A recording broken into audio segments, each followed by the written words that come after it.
feel so much offense at the truth and the harm that they're causing to our communities out there on the streets who are bearing the brunt of this government's policies. And it's really, really telling that we're seeing a level of outrage here that is not manifested when we're seeing Tamariki Māori speaking on the streets. Sorry to interrupt the member.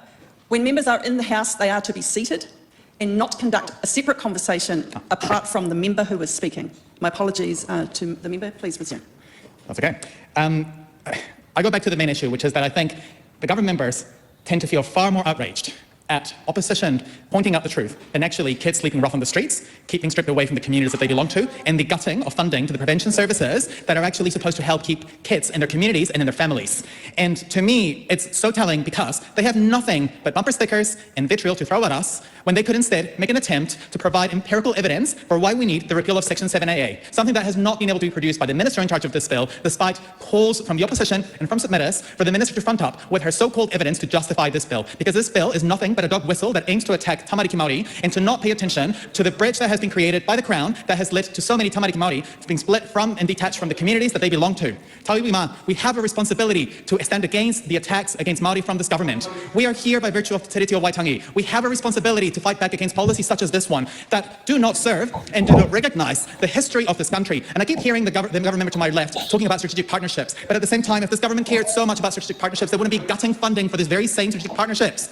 Absolutely distasteful for the government, the member to my left, to be talking about the very same thing they're undermining.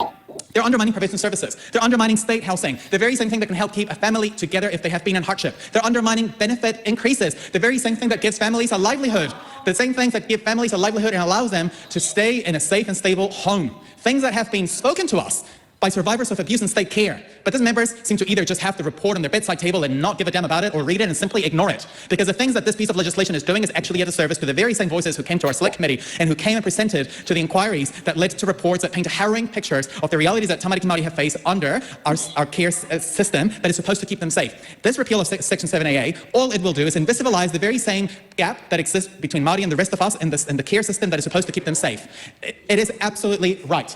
And I'd like for the member to my left to try and take a call, and I'd be happy to yield my time if the member was able to actually produce any evidence in relationship to this bill, because all that we have heard is rhetorical commentary that does not justify this bill. And I think to me it says a lot when the government members are so happy to brush sides with the likes of Hobson's Pledge, to the likes of campaigners who have been running a strident anti-Māori campaign.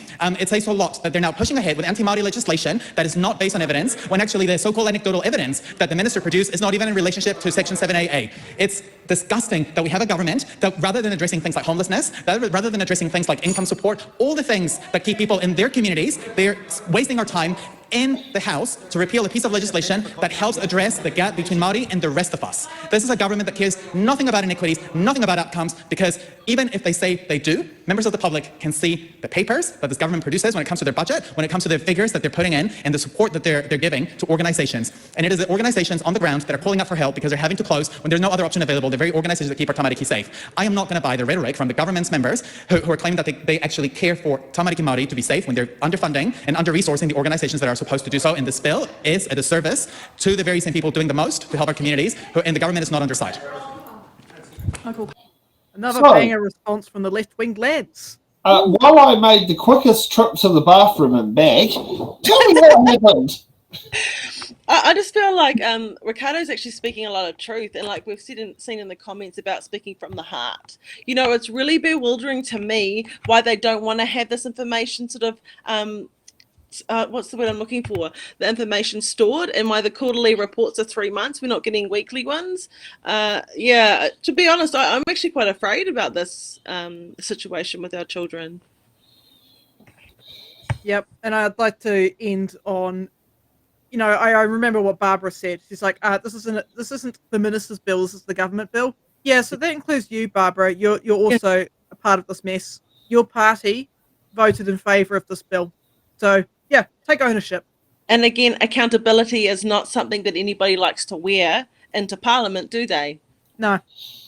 Everybody's pointing it off to somebody else. So if this is the behaviour of the ministers here, what can you even imagine? Like, probably your worst nightmare is going to happen with Oranga Tamariki and our children. Like, are we going to sit back and watch our children go through what we already know through real research of state care and the Rural Commission? Are we going to allow that again? Because we barely made it out this far. You know, we've barely made it out this far, guys. Yeah. Thanks for watching. Make sure you're subscribed to our Facebook, YouTube, Twitch, Instagram, TikTok. News, got the order, paper.